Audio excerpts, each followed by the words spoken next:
Good morning, everyone, and welcome to the Dan Beasley Show. This is a show about contemporary news issues that are in the news or breaking news that hasn't made the public airways yet through the public media outlets. This is Dan Beasley speaking, coming to you from Hartsville, South Carolina.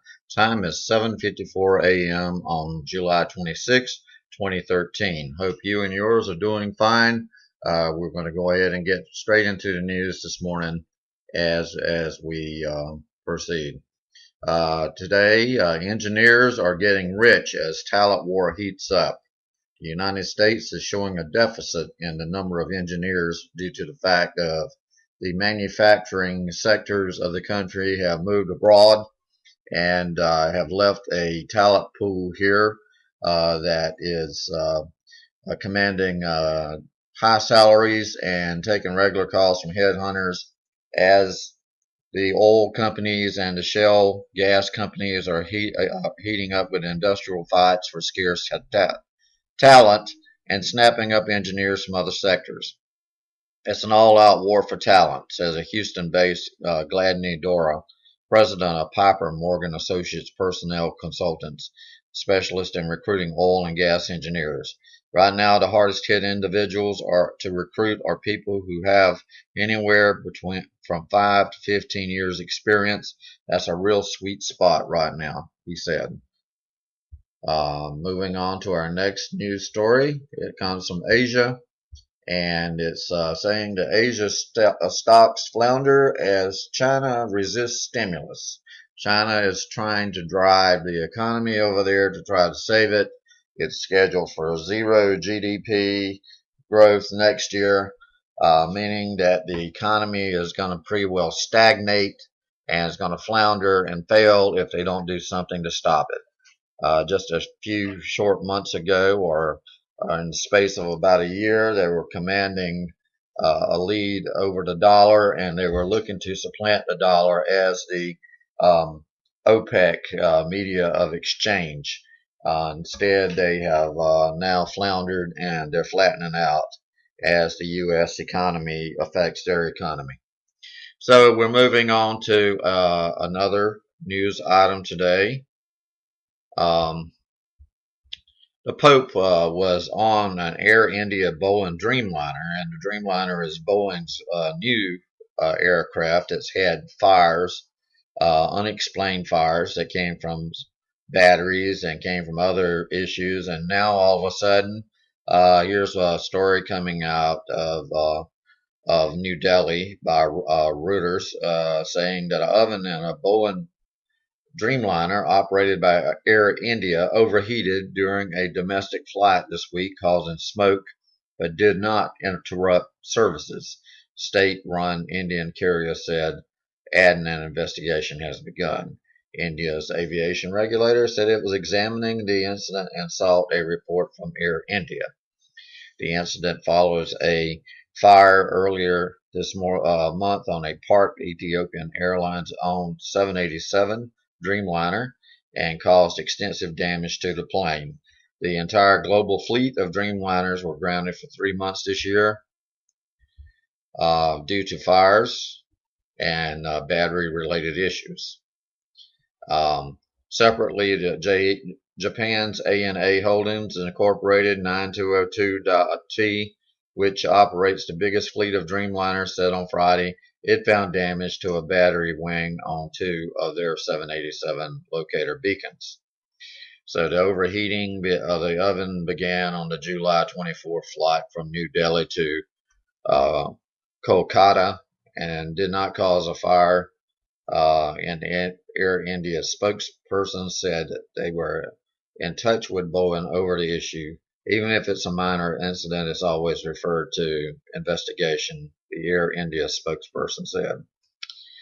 Okay, moving on to the next item in our news today. The federal tells webs to turn over all of their user account passwords. If this is not an infringement on privacy, I don't know what is. The internet is not governed by the United States government. It's not owned by any government. So why does the U.S. have the right to ask for this? That's a good question. I wish someone would answer it. However, let's get along with the article here. And it's called Life with Big Brother. And it says Fed tells web firms to turn over user account passwords. Secret demands mark escalation in internet surveillance. And this is coming from CNET. And the U.S. government has demanded that major internet companies divulge users' stored passwords. That means your passwords are not safe, folks. You may be sending out emails you don't even know you're sending out, incriminating evidence that could be used against you later. According to the two industry sources familiar with these orders, which represent an escalation in surveillance techniques that have not been previously disclosed. If the government is able to determine a person's password, which means they can get into your bank accounts or what have you, and the password is typically stored in an encrypted form, the credential could be used to log into the account, to peruse confidential correspondence, or even impersonate the user, which as I just mentioned. Obtaining it would aid in deciphering encrypted devices in situations where passwords are reused. I've certainly seen them ask for passwords, said one industry internet source who spoke on the condition of anonymity, but we pushed back. However, if the feds push hard enough, I'm sure they'll probably get their way, or someone would be probably going to uh, one of the federal prisons that they have erected for this particular purpose, probably, no doubt. I don't wish to read more into the articles than I wish to comment on. However, coming from an IT background, I would have to say to you definitely that this is one of the most serious, egregious, aggressive acts against the population of the United States, being that most people are on the web in some form or another, and even with their phone data is encrypted and is stored in encrypted form. However, this is being transmitted over what they call TCP/IP, which is a method of communication between these devices, and it could be intercepted and it could be decoded and it could be used for whatever nefarious purposes that they wish to use it for. So that is my injection into the article. We'll move on to the next article. The next article is coming from WND Politics, World Net Daily. It's being reported directly out of their politics section, and this is just a remark that someone has made. Well, actually, it's a story. Nancy Pelosi has chimed in on the Anthony Weiner case, and it says Pelosi denounces the Weiner sex scandal. If they're clueless, get a clue, she added. If they need therapy, do it in private. And this story is breaking. As you know, Anthony Weiner is a resigned congressman, is running now for the mayor of New York. And he says he learned his lesson after being kicked out of Congress. However, he's continued his bizarre behavior. And Nancy Pelosi denounced him, and Bob Filner, a Democrat from California, denounced him. Two of her former House colleagues who are now embroiled in sex scandals for behavior she calls reprehensible. Conduct of some of these people that we are talking about here is reprehensible. The minority leader told the reporters at a press conference on Capitol Hill, "It's so disrespectful of women, and what's really stunning about it is they don't even realize. They don't have a clue. If they're clueless, get a clue," she added. "If they need therapy, do it in private."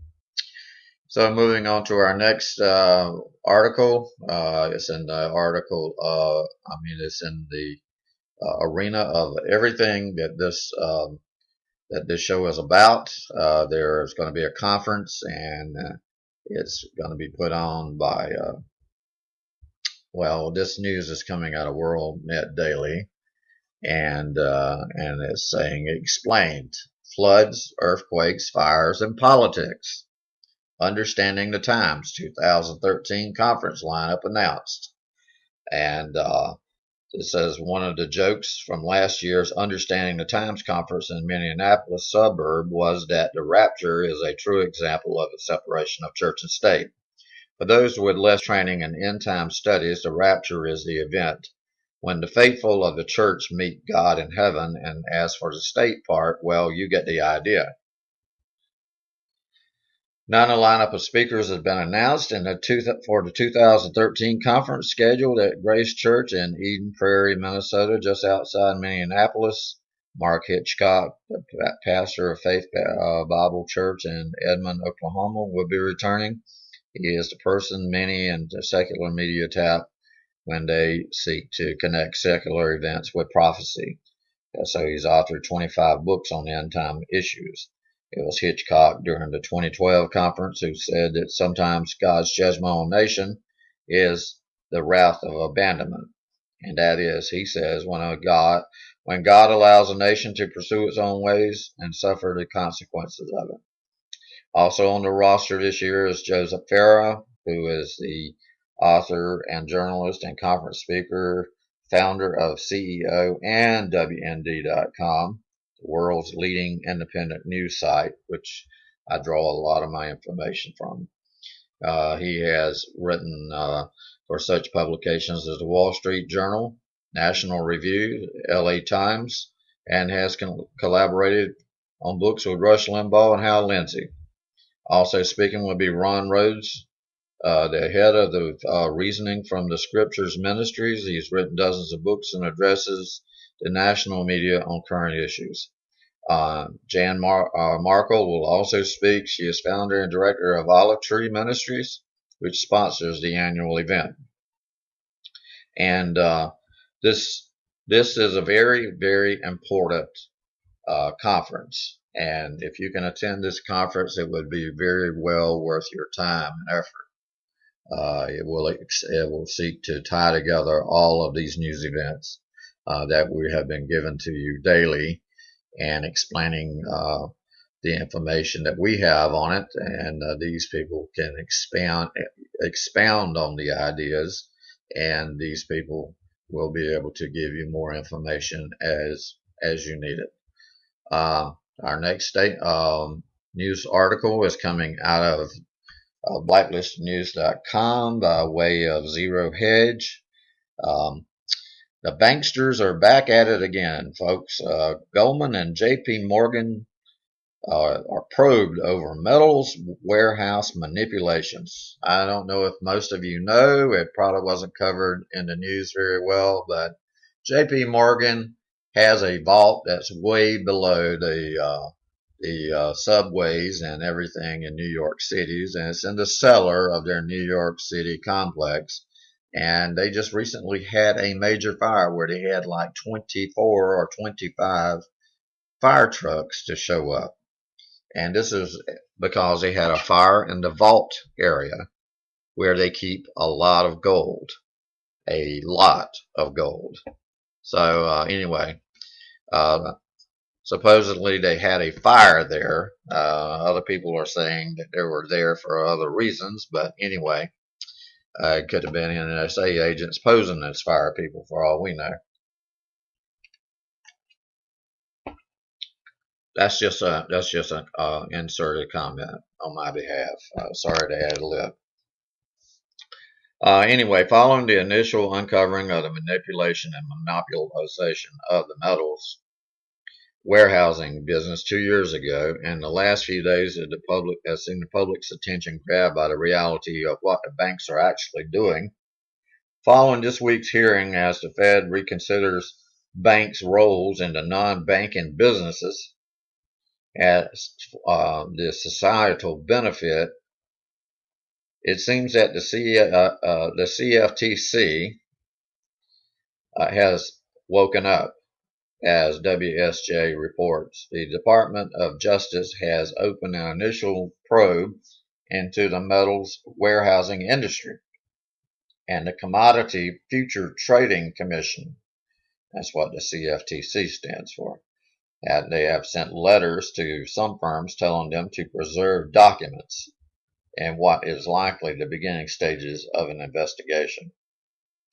The probe is coming amid growing concerns in Washington over banks' ownership of metals warehouses and other commodity assets.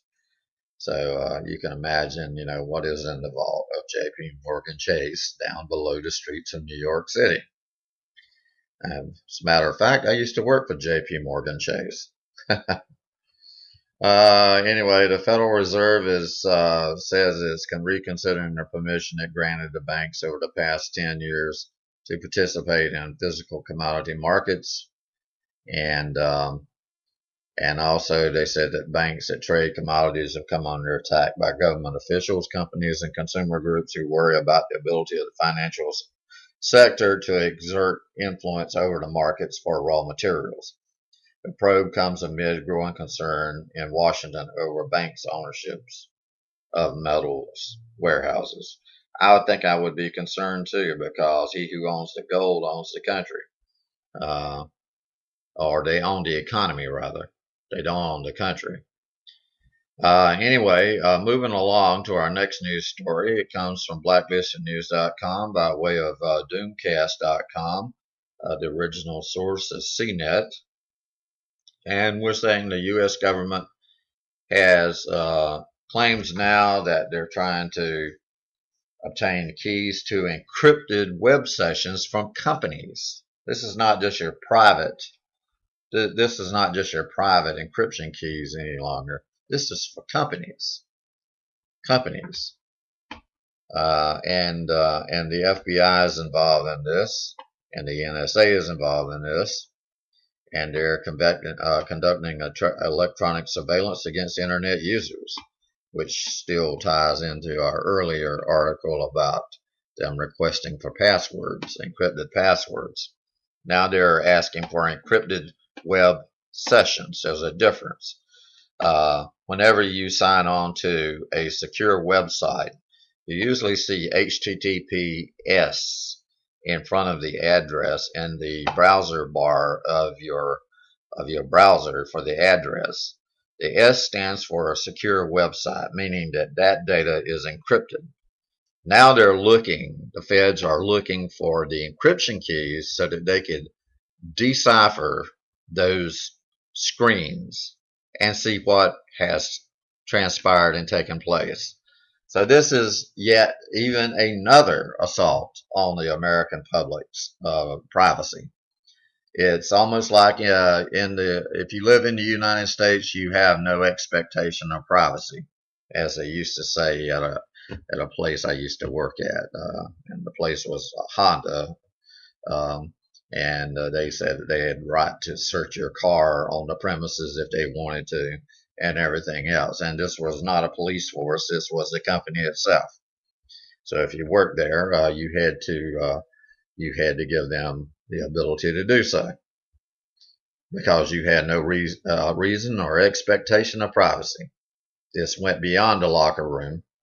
This went beyond your person. This went to your car, your personal car. I was personally escorted out once and was asked to identify my car. And that same day, I was chased down by a police vehicle and ticketed for almost going less than 10 miles per hour, less than the speed limit. But I was given a ticket by someone that was dressed like a Hollywood cop. So anyway, let's get back to the story. The next story is depleted uranium is found at a Florida airport. This is coming from Blacklisted News by way of a source called RT through Doomcast.com. And portions of an airport in Miami, Florida has been evacuated after depleted uranium was discovered early Thursday.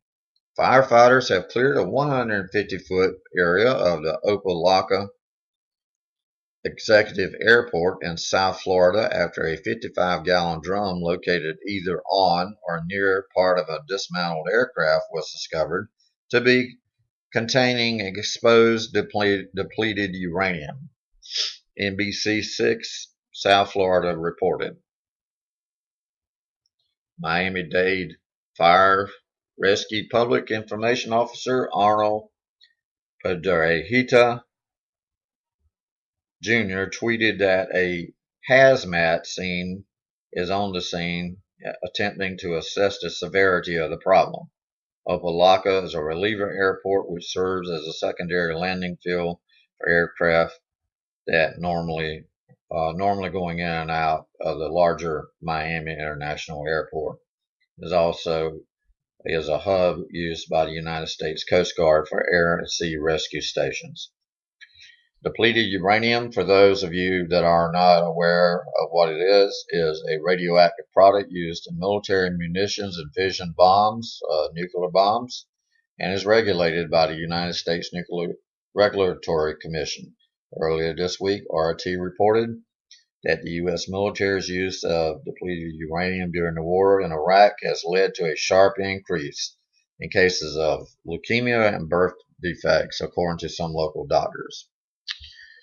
Our next news article is everyone knows that Congress was attempting to defund these NSA surveillance programs that were being used against the domestic population of the United States. However, this article is about how Nancy Pelosi saved the NSA surveillance program. So here comes Nancy again. The obituary of Representative Justin Amish's amendment to claw back the sweeping powers of the NSA has largely been written as a victory for the White House and for the NSA chief Keith Alexander, who lobbied the Hill aggressively in the days and hours ahead of Wednesday's shockingly close vote.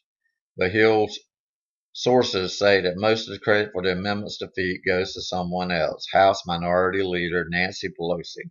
It's an odd turn, considering that Pelosi has been, on many occasions, a vocal surveillance critic. Ahead in the razor-thin 2005-2017 vote, which would have severely limited the NSA ability to collect data on American telephone records if passed, Pelosi privately and aggressively lobbied wayward Democrats to torpedo the amendment. A Democratic committee aide with knowledge of the deliberations tells the Cable. Pelosi had meetings and made a plea to vote against the amendment, and that had a much bigger effect on swing Democratic votes against the amendment than anything Alexander had to say, said the source, keeping in mind that concerted White House efforts to influence Congress by Alexander and the Director of National Intelligence, James Clapper. Had Pelosi had not been as forceful as she had been, it is unlikely that there would have been more Democrats voting against the amendment. Anyway, there were 111 liberal to moderate Democrats voting for the amendment alongside 94 Republicans.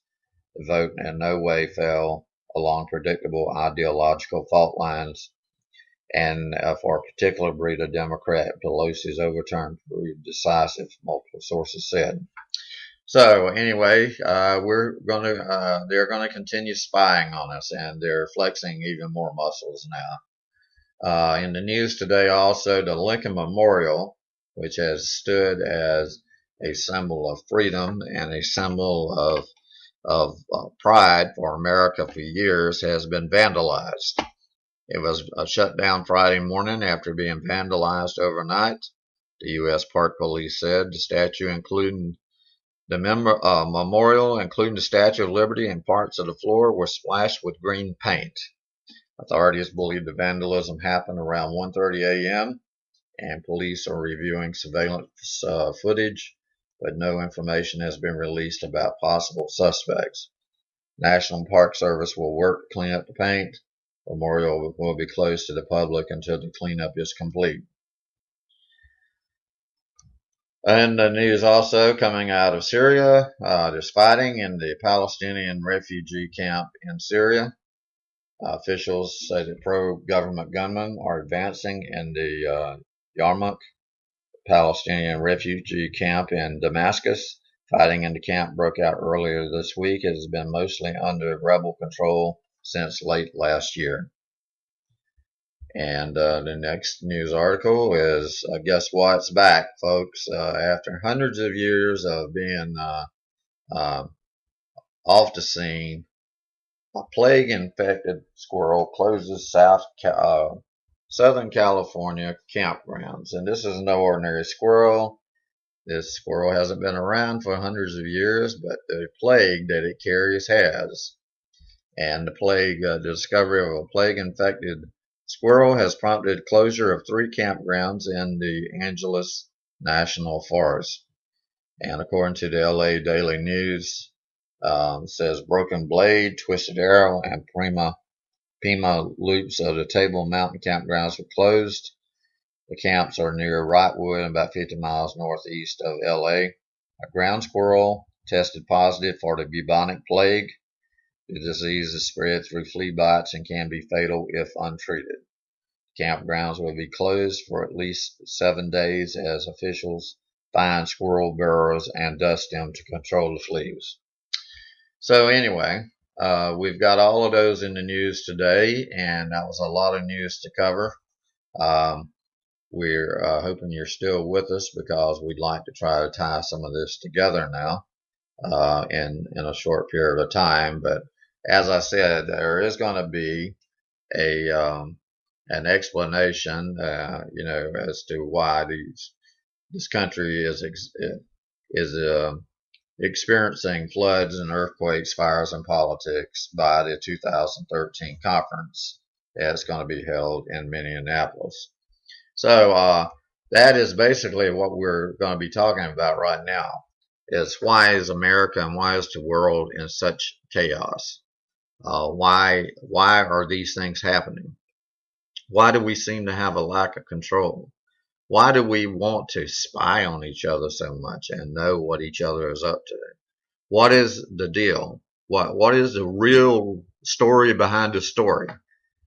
You read and you see the physical accounts, but it's more than skin deep. You have to go several levels deep to be able to get to the truth on some of these matters, and you can't just look at it, at first blush and say, "Oh, well, then that's what happened. Okay, let's move on."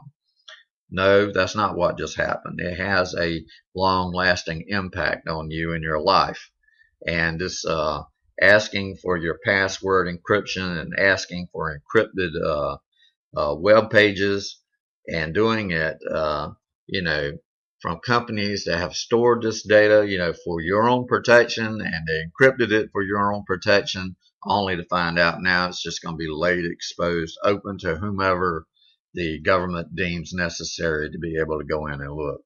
This is one of the most egregious acts of espionage ever conducted against the U.S. citizenry. And if this had happened back in the mindset of the people who were alive in 1776, there would have been yet another revolution. I mean, it's just like they couldn't take a 3-cent tax on tea, but yet we're willing to put up with things like this. And the government works for the people, not the other way around. If you want to read the Bill of Rights, if you want to read the Constitution, that will tell you in not so many words the same thing. So your rights are given to you by God, and the Constitution and the Declaration of Independence comes out and says that, and those laws are immutable, and they come from God. And when God's law and man's law conflict, God's law trumps man's law. If you don't believe it, look at earthquakes, look at fires, look at lightning, look at economic chaos, look at a country that's turned its back on its maker after all the years of bountiful blessings. Look at where we are now. How did we get here? Explain it. Have some sociologists explain it away in some sort of communistic terms as to why we are where we are today. Look at Russia. Russia has condemned some of the very things that we've condoned, and yet they're on the upswing and we're on the downswing. Why? Has there been a crisis to where we've had an identity switch? They've stolen our identity. We've taken theirs. Is there some kind of an unwritten rule that says that that's supposed to happen after every 200 years that a country exists? That boom, that's it. Cut it off. It shouldn't exist any longer. Have another government. Thomas Jefferson advocated revolutions frequently in the country because he knew how corrupt people can get.